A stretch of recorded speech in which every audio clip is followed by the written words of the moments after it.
Welcome to a short podcast here from our downtown studios. I'm with my man, Iman. How's it going, brother? It's going good, bro. It's going good. Are you disappointed that the Kings are emotionally eliminated from the playoffs? It ain't over till it's over. That's all I gotta say. And why do you say that? Because they're not mathematically taking out the playoff race. But one of the hottest topics right now is would the Kings have made the playoffs if Iman Shumpert would have stayed on the team instead of acquiring Alec Burks? Now, there's pros and cons to both. I want to start by saying, and I posted this yesterday on Instagram, that Iman Shumpert helped a lot. He brought that swagger to the Kings. But at some point in time, Buddy Hield, De'Aaron Fox, they need to take accountability, take ownership of their mistakes as leaders of this team, of this organization, and just flat out bring that energy and just flat out ball for your teammates. Do I think Shumpert would have made a difference? Absolutely not. He did his time. They thanked him. They gave him a better shot to go to Houston, to play better. He is in the contract year. He hasn't taken advantage. He's played, I believe, anywhere from 8 to 13 games. He averaged about 2 points a game. He is what I thought he was, a bench player. Thoughts on that? And he would have been a bench player if the Kings still would have traded for Harrison Barnes. He would. How do you know he would have accepted that role, though? Shumpert Knowing knows, Shumpert, though. Shumpert knows. He's taking that role right now. But he's not even talking, though. Do you think he's not even like bringing that swagger all the pro Shumpert people say? If he's so swaggy, if he brings that much energy, he's on a team with playoff experience, championship experience already. Okay. He's gonna be a role player, but he was an inspiration for these young guys, bro. Buddy Hield is 26. Willie Cauley-Stein is 25, 26. Bogey is 26. Harrison Barnes is what? Harrison's 26, 27. And they're just a champion. They have different personalities, bro. There are personality traits that Shumpert does bring. Burks, does that translate to wins? My problem is that's my thing. My problem is what is Burks producing, right? He's a well-respected guy. He's playing below average on just like Shumpert is playing below average the board. But there's a difference between Shumpert and him. Even with the stats you give me, Shumpert still brought something to the table. Burks doesn't bring anything else. In a different role, though. Besides, his role wasn't going to be the same anymore. We don't know how Shumpert would have reacted to that. We don't know. He could have reverted back to old Shumpert. What do other people say about Shumpert that have covered him before? Man, he's acting different this year. I wonder why. Maybe because he's on the contract year. So look. What we don't know is what we don't. What we do know is that he was for this team. He was for playing this team, coming off the bench, starting. It doesn't matter. He just said he just wants to play. He just wanted to play. Burks is getting playing time, and he's not doing anything with it. Shumpert would have got playing time. Even with Harrison Barnes would get the most of it. It would be Shumpert and Brewer duking it out for the remaining of the minutes. And they're both... Well, I think Brewer is better than Shumpert. I know. I agree with you, but they're both energy guys, like at least on the court. They're gonna try to steal the ball or do certain things to get in the opposing team's head, right? Right. That's what they do. But what else Shumpert brings is this motivation, is this energy. And Willie said it, bro. Willie said that energy is gone, we can't get it back. And he was not lying, bro. Shumpert is one of a kind type guys to bring that type of energy. Willie Cauley-Stein should not. He's that Kevin Garnett type energy that you don't see in the league very often. So he's the difference of why they lost all these tough games against the three best teams. Who's holding Buddy Hield accountable?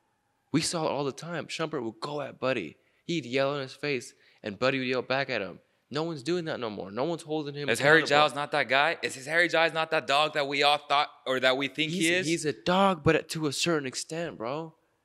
How can a guy who's barely making it in the league, he just came into the league, be respected as a guy like Shumpert who's been there, done that for a long time?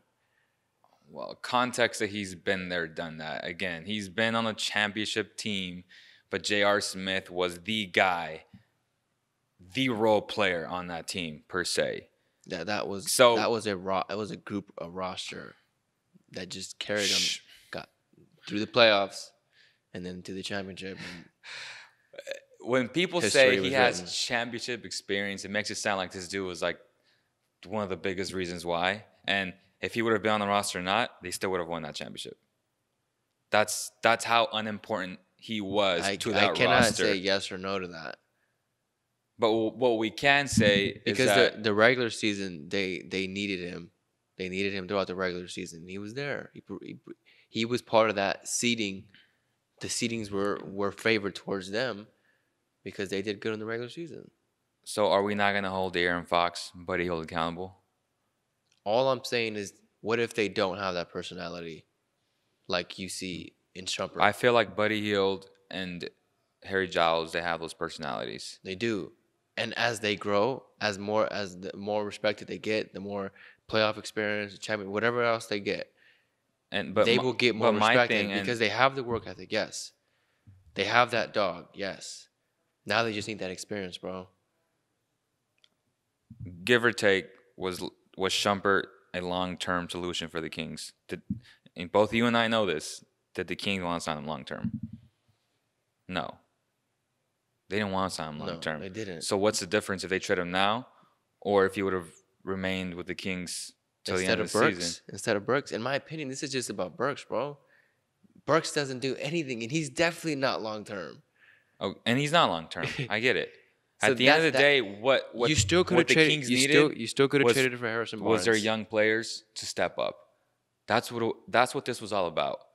It seems like I just feel like They didn't need they to just step faced really tough teams that if you put things in context, they lost by a total of 5 points to the top 3 teams in the NBA. Then they lose to a good Boston team that is coming back. They were 3-1. They lost to a worse Wizards team.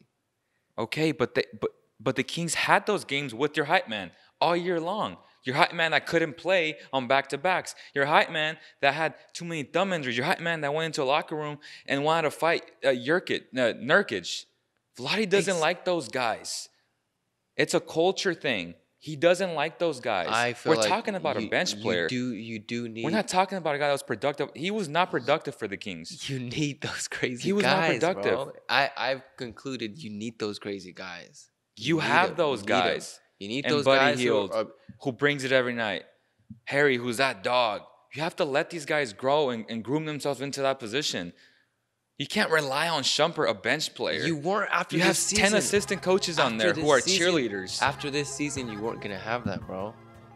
That's it. But he would just let him play out throughout the season and see what happens. I feel like that trade was a dagger in the mental game of this team. I don't think that's true. Iman thinks it's true. Shumpert, with the combination of losing so many games in a row to these good teams, was just a horrible mix to this young Kings. And it has affected them mentally. What do you guys think? We'll let you guys decide. We can't wait to hear your responses.